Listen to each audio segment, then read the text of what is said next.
as well. And so the first thing I just want to do is introduce myself. My name is Brian Weaver. I'm with the Community College of Denver, Associate Professor of Communication.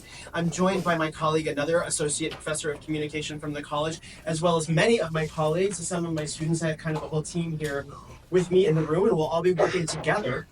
Everybody, this presentation is not a sit-in GIF, it is not a slideshow presentation, and my voice is neither the most important, nor going to be the most useful or the most prominent in the room.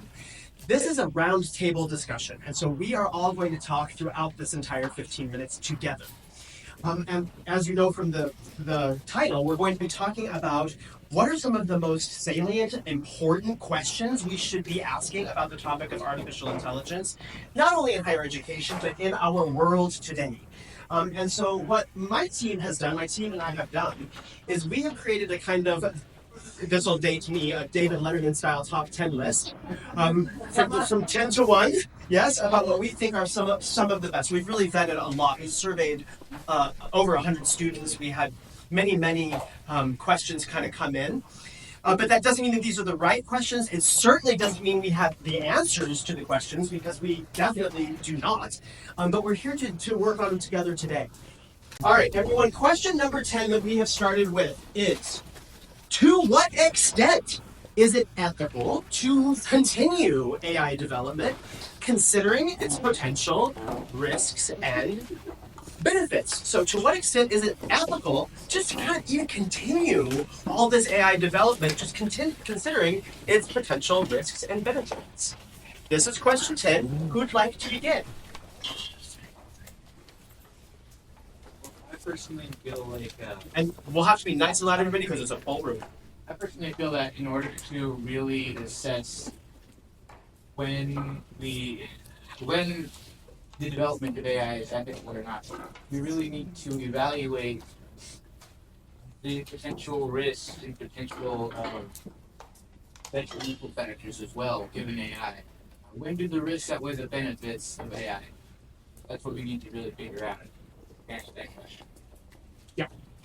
I agree with them. I'd like to extend that thought. And my thought is, yes, we need to further develop AI, but we cannot risk allowing it to be developed by people whose moral imperative is not moral or not good for humanity.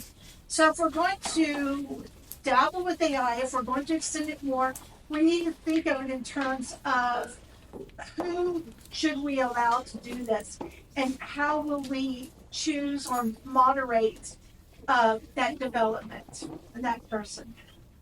Let's just keep going. Yes, these are great thoughts so far. Yep. So that I posed this question to my students, and they were talking about AI needed to have ethical development. So I posed this question back to them. Well, whose ethics, whose morals are we talking about? So I think it is a tool, but I think it also, to the other points that have been raised, it's very important for humanity to have a voice in how this is developed out.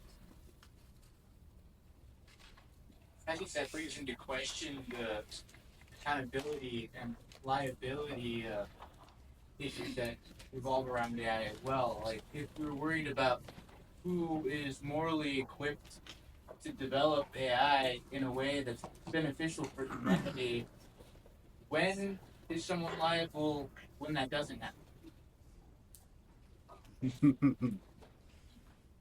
One thing that I have noticed in researching this for the last couple of years is that we are very early in the development of AI. There will be ethical regulations, there will be rules and guidelines for that, but we're in the infancy stages of this. When handheld cameras first came onto the scene in the 50s, there was a panic that there would be no more art students, because you can just photograph a sunset. Why would anyone ever want to learn to paint it? Instead, photography became its own art form. We all can discern a photograph from a painting. As far as ethical regulations, the Associated Press has its own ethical guidelines for photojournalism. It is not law. It is not legal. However, there are systems in place where a reporter will get blackballed and excommunicated from the entire journalism industry for photoshopping a rock out of place. So this leads us to question number 9. It's not a departure. So it's not question 9 is not a departure from 10, which is what are then the accountability and liability concerns surrounding our use of AI technology? So now we want to try to identify what are those accountability and liability concerns. What do we think? Bias. Who's just spoke? I did. Okay.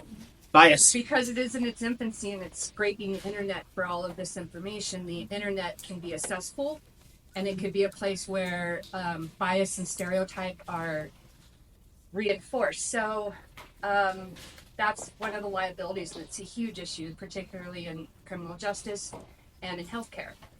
So as my two. Thank you, Amy. Bias, absolutely, yes. And not just bias, but incorrect information. I was using AI to get information about drain water systems, and some of the information it gave me was definitely not safe for household use. So I think that it's not just bias, it's incorrect information. Yeah, I was thinking the same thing, and this kind of relates to now, but I was actually talking to my pops the other day. He was telling me people were having these same discussions when the calculator first came out. When the what first came out? Calculator first came out. And so that's kind of the same discussions they were having back then about the idea that they're having right now with AI. You know, like these are things that how it's going to impact you. Back then they were saying, oh, nobody's going to ever use their brain to use math again. And is that a fair comparison? I wonder. Let's go up from here. Yeah. I wasn't answering the fair comparison. Okay. Yeah. Something else. But yeah, the intent, and we really like to think about what the intent of the AI when we're talking about liability and accountability. We know that there, for example, are people who are stealing likenesses. Stealing likenesses, yes. Without permission. Mm-hmm. Things like that, stealing voices without permission. And the intent of that is profitability, I think, for the most part. So, Did you say the intent is profitability? Mm-hmm. Yes. Let's go here, Carrie. Yeah, so two thoughts. One, when like the internet first came out and people were learning how to find things on search engines, all of a sudden we started having a discussion about what is false information and what isn't false information, and we had to design systems where we are in order to teach students how to identify what is false information and what is not. The same thing applies to AI. Now with that, the same thing applies to some of these legal issues, right? We have legal mechanisms to deal with like bullying and harassment and trespass and copyright and all of these things. It's just a matter of expanding the definitions under those existing systems to adapt to this new technology the same way that we've been adapting to new technology all along. How many of us went to school and we were told you won't have a calculator in your pocket all the time? How many of us grew up when, citations from the internet doesn't count? We will adapt. We will be able to recognize and we will be able to use it. Let's go ahead and shift to question number 8. We're already at number 8 in our top 10 countdown, everyone. What role should government take in regulating AI, assuming it's already playing catch up? So, again, what role should government take in regulating AI if we're assuming government, and I even think the world government, I'm thinking United Nations style government, is playing catch up at this point? Brian, can I jump in? You may, Carrie. Because there are government agencies that are currently handling new types of crime that never existed before, right? Like we have this entire world of teenagers now who are putting their pictures on the internet, and there's a new type of crime that is developing out of AI where they're taking teenage heads and putting them on little naked bodies and then disseminating them around on the internet. And so attorneys' offices have been working to develop new categories of crimes in order to prosecute these individuals. And so that's one piece of it, right? So we have new laws, new rules, new enforcement, new crimes, new prosecution. And then on the flip side, even today in the news, there's discussion from Meta talking about how they are starting to create new advisories and new filters Certainly. within their online platforms to indicate to teenagers what could happen to them, and also to block or to notify a teenager if someone who's following them is from an international country or might be suspicious. And so all of that is developing anew based on what's happening. So would you agree? That's government action and private industry working together. But what about the catch-up component? Is this all hurry up? It's always going to be like that. Will it always be like that? Yeah, it will, because technology moves faster than government. Yeah. This is more of an observation than a position, but there are no brakes on this fast-moving vehicle, and so we are naturally reacting to rather than anticipating. That's not an absolute, but I think someone was saying that we'll get there. We'll sort of evolve into something. I think the way that we react to things that surprise us, especially now, will begin to create patterns that will help us prepare and anticipate for the things that are coming down the road. Thank you, everyone. So also, and I will be sure that everybody gets all of these questions and these links. We have also some themes that we have identified in this as well.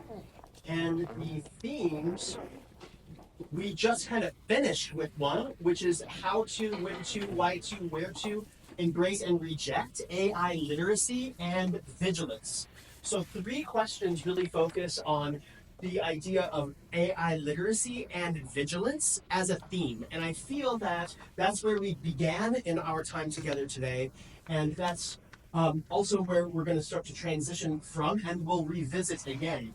But the second theme that we can begin to approach now is getting up to speed with a new intelligence baseline, and also then monetization and access.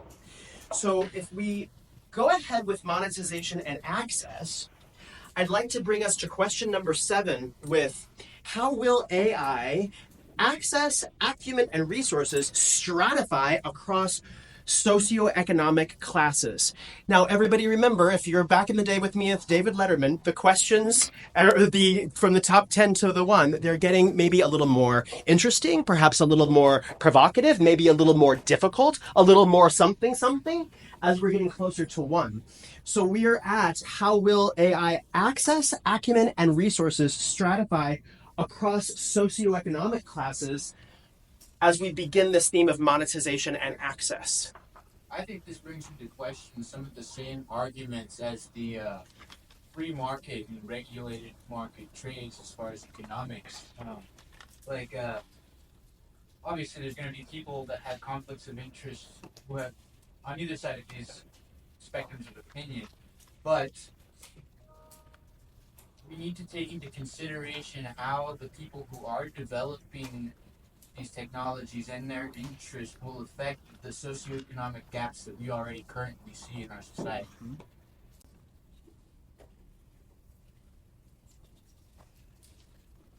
Someone else? Yes? In my classroom, I'm seeing something that's slightly different. My students who come from lower socioeconomic backgrounds, my students who have very little experience in composition, are the ones who are turning to AI to write their papers for them, for my class. And they're doing it because they don't have the skill set they need to be in my classroom in the first place. So there's a lot of different issues I'm having to address with the use of AI in my classroom. Let's go up front. There's interesting articles about their linking AI to the workplace, EAB, campus, there's a few articles that have come out, and it's almost looking like AI awareness and usage and acumen may become the base level skill that we have to see right now. Just as, you ask in your class who can use the internet, everybody raises their hand. Who can use AI to help you use the internet? Everyone's going to have to raise their hand soon. Let's jump over here. roughly 70% of employers are already saying they won't hire new employees unless they have AI literacy skills. The best AI tools available are ever increasingly being locked behind paywalls.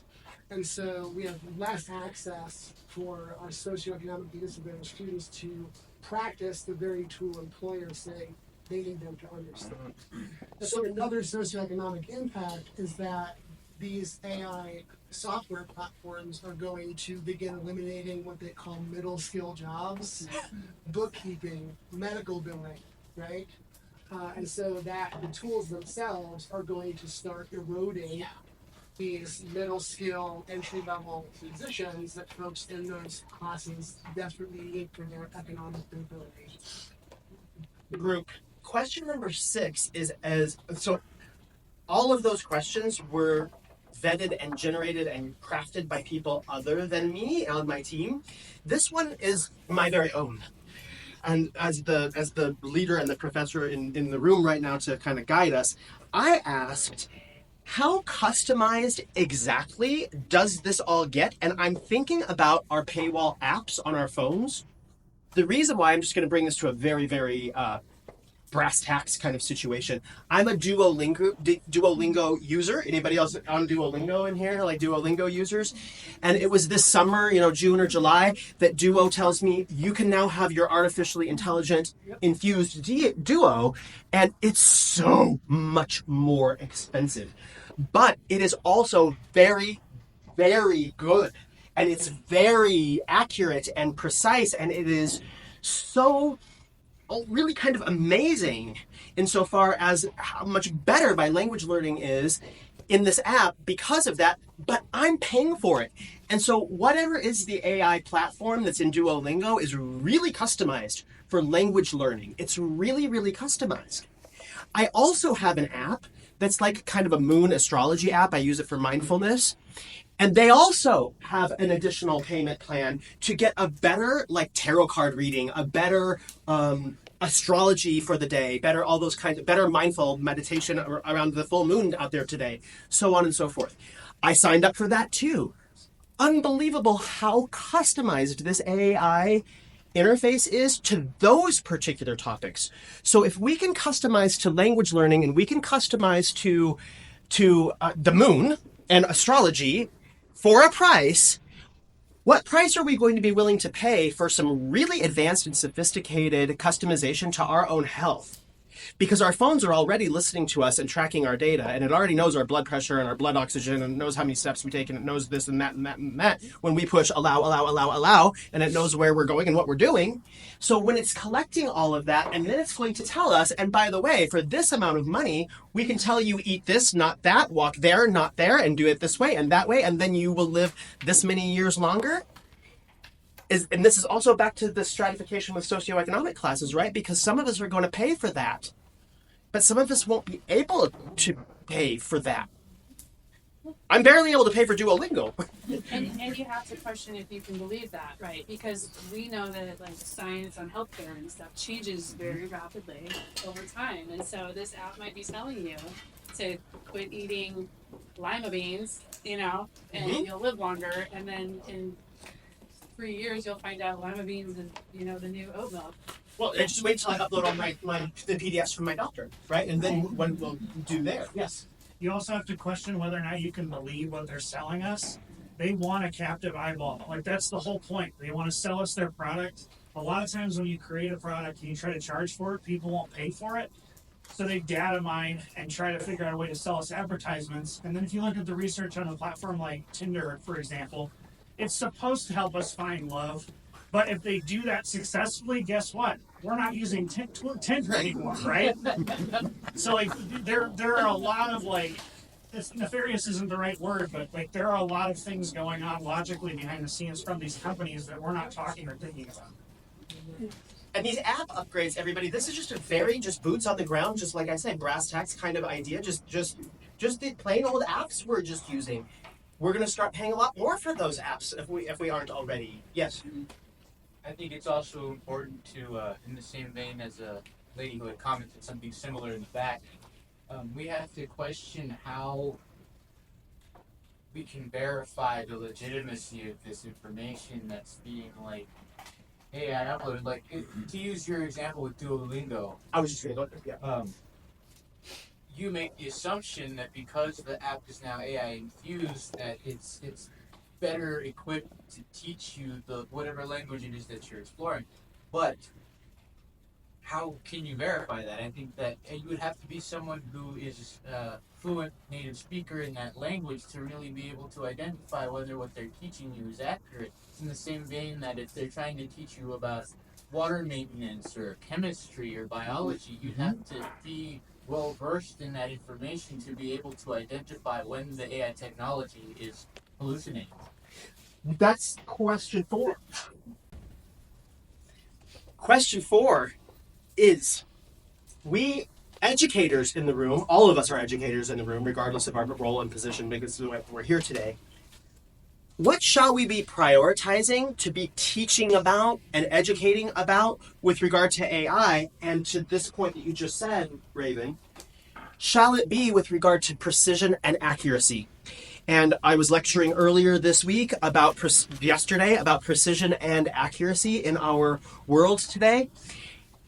Is that the bang for the buck? Is that the proof of the pudding for all of this when we're educating students and we're being educators about AI? Is, hey, precision and accuracy. Hey, Duolingo is exactly right. Like 99% of the time, it's right. It's correct. And then it's more than just literacy about AI. It's also about how do we cross-check, right, for precision and accuracy. Amy? Critical thinking and analysis. And that is really what we need to be teaching the students how to do, is to, if they're going to use AI, they have to be able to analyze what the output is from that tool. And they have to be able to have the research skills to go find if it is indeed accurate. That's my... And how, oh yeah. And there's so much on this question. There's so much, and that's why it's lower on the list. I am going to put Nice and loud, Graciela. I am going to put myself on the parent of a child in the school. What I want my child to learn when my child is in your classroom. What if I don't have the means, or if I am not affluent enough to pay for all of those things? My child is going to start to get behind and behind and behind. And this is going to come like, my oldest child is 23. He already graduated from college. He's highly gifted and talented, natural. Never had a tutor, never had anything, never had support. They don't have artificial intelligence when he was a little kid. However, he had classmates that they had tutors. They had parents with doctorates, with masters. And he was at the same level of those kids. So I am just, at this moment, I am just wondering, like, the future generations, are they going to be the product of like more money, or they are like going to be like natural, developing their skills, their intelligence? That critical thinking is taught. And it's not something like, it's something that you develop as you grow. But if my kids come from a background where I don't have access to those to learn myself and then pass it to my kids, like, the gap is gonna keep growing and growing. And then we can pay for AI detection, and we can pay for things to check if the AI is right. We can keep paying to see if it's right when our critical thinking skills fail. My concern's not with the accuracy as a teacher. Teaching is a lot of scaffolding. You're building them up, you're building them up, you're building them up. I teach an introductory level astronomy course. And I got a paper last year, and the language in this, hey, this is what professional scientists do. This is what they'd say. This is how they would answer the question. I'm getting a professional answer for someone who is at this level. So they're giving me an answer they don't even have the ability to understand. Behind you, sir. Yes. A lot of that. So I think one of the issues that we have when we're talking about all of this stuff is what is going to be our accepted level of deviousness with AI. Are we going to treat this like speeding, where it's, yeah, if you go 10 or 15 over because everybody else is doing it, that's fine? Or are we going to be more strict with all this? Because from a regulatory and enforcement standpoint, impossible. We're not going to be able to deal with this ever. So, Sure. how much deviousness are we willing to accept with the application of AI across any field, academic, criminal, whatever? So are we back to teaching? Is becoming a social and emotional curriculum where we're revisiting honesty and academic integrity? Is that what we as educators, is that the bang for our buck? Is that the proof of our pudding with this topic is, hey, let's revisit academic integrity and honesty? Or what are we teaching them really? I mean, Aren't you? You're almost taking away their individuality. In other words, what is taking away their individuality? The AI, in some ways, is taking away their individuality. When they start using AI as a source or tool or whatever, it seems to me, in some ways, what critical thinking are they doing? Like you say, what critical thinking are they doing? The AI is telling you to say this, because this sounds really good. Like you said with the paper, that wasn't that student. That was someone else's idea. So what motivation does that student have to be his own individual thinker? In other words, that's where new ideas come from. That's where inventions come from. Because someone has that individual thought, what if we can do this? Let's go here, and then we'll continue to advance. We have to get to question 1 now. So let's go here, yeah. I think that we already have AI that is making us stupider. If you look at GPSs and how they've made us, it really can. As I understand, in the EMS program, they now have to actually teach people how to read maps because people that are growing up in this age don't know how to read a map. And I will also say, I will admit that I was supposed to come up with an outline for my course, because we were building a course. And so my boss sent it back and sent me with Bloom's taxonomy and said, here, you need to fix this. And so I did in 5 minutes put Bloom's taxonomy in there. I put my course outline and like that, and I sent it back to him, and he said, yeah, that's great. And, I cheated. I cheated.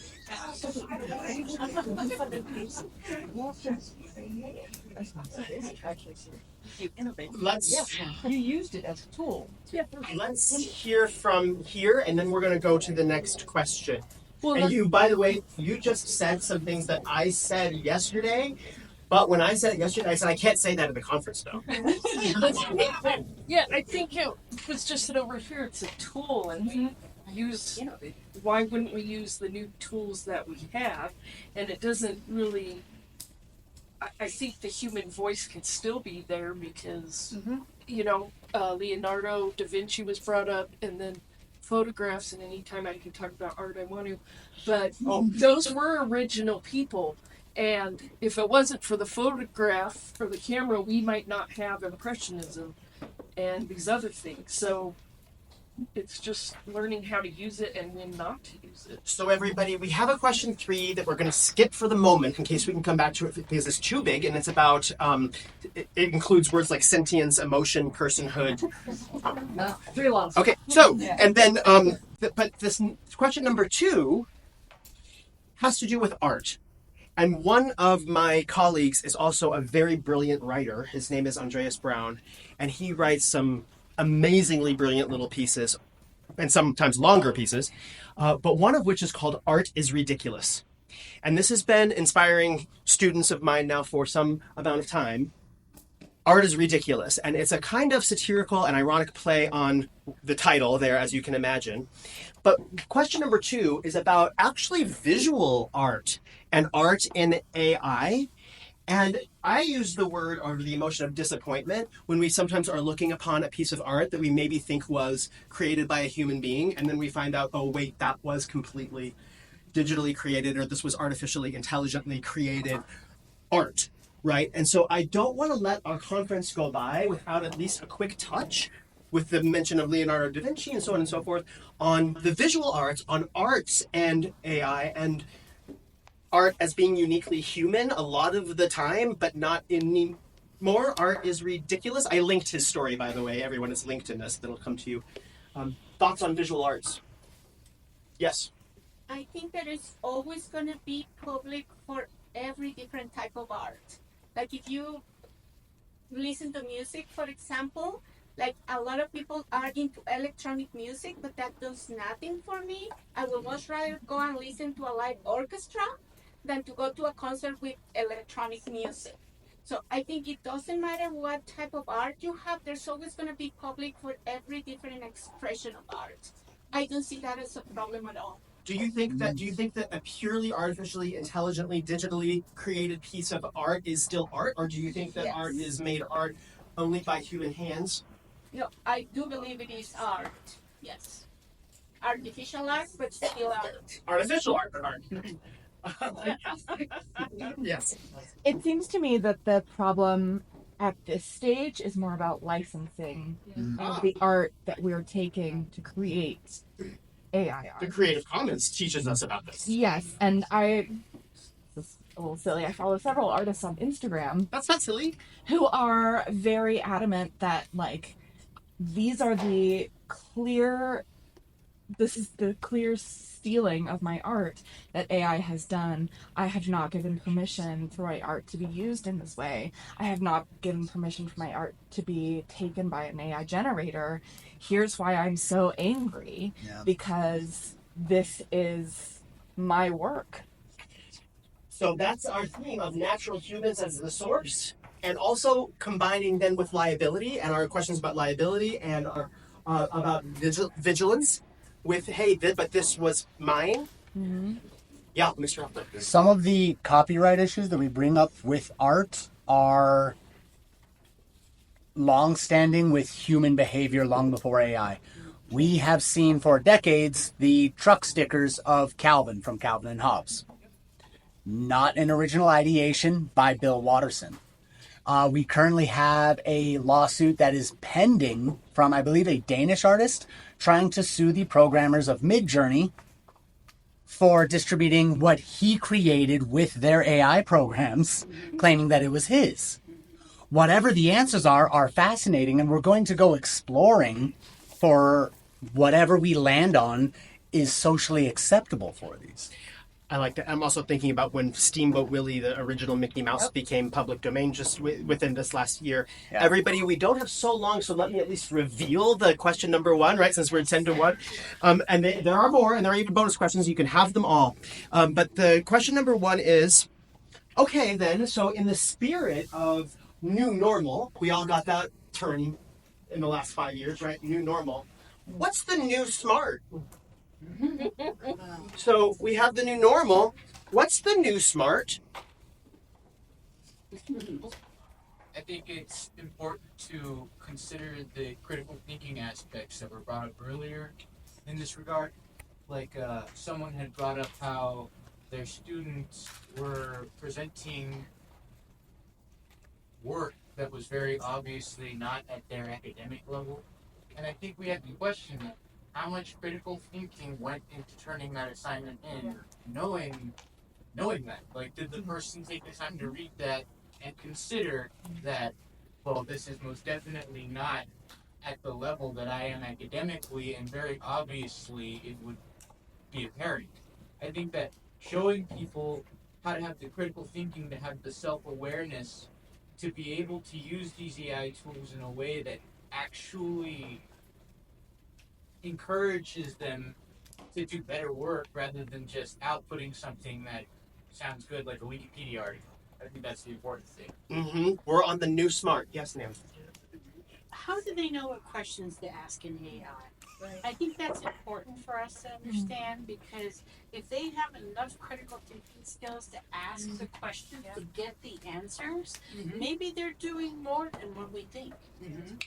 By knowing the right questions. By knowing the questions. Yeah. You know, he was referring to what I said, and you know, that was last year when AI was just really coming out, and I was trying to contact the school. What is our policy on this? And it's like, can I prove this is AI? And actually, in the in the answer he gave me and said, since I am AI, I cannot read a graph. AI tattletaled on him. So I think in that case, and we've seen this at our college as well, it's a conversation starter with your student because there's not a clear policy yet on AI. It's up to each individual professor on whether or not they allow it in their class. So I use it as a teaching moment. You know, when I catch those, it's like a conversation with the student, and I think it's going to be that way until we get a cohesive. Well, I'm 100% online, so I do not have live students. Oh yeah, that counts. I do too. When he said AI literary skills are required, the first thing I thought of is there's some things AI can help you with to save time and be more efficient. So I could picture an employer saying, why don't you use AI here just to get this stuff more efficiently? Then when you have it, you have to use your critical thinking skills to get what I needed. So I'm thinking of time saving. That's why you need AI literary skills. Time saving. Everybody, we're reaching the end of our discussion, but wait, if I could please bring a sense of honor to my team who helped develop this presentation. Could my team who helped to develop this presentation please stand?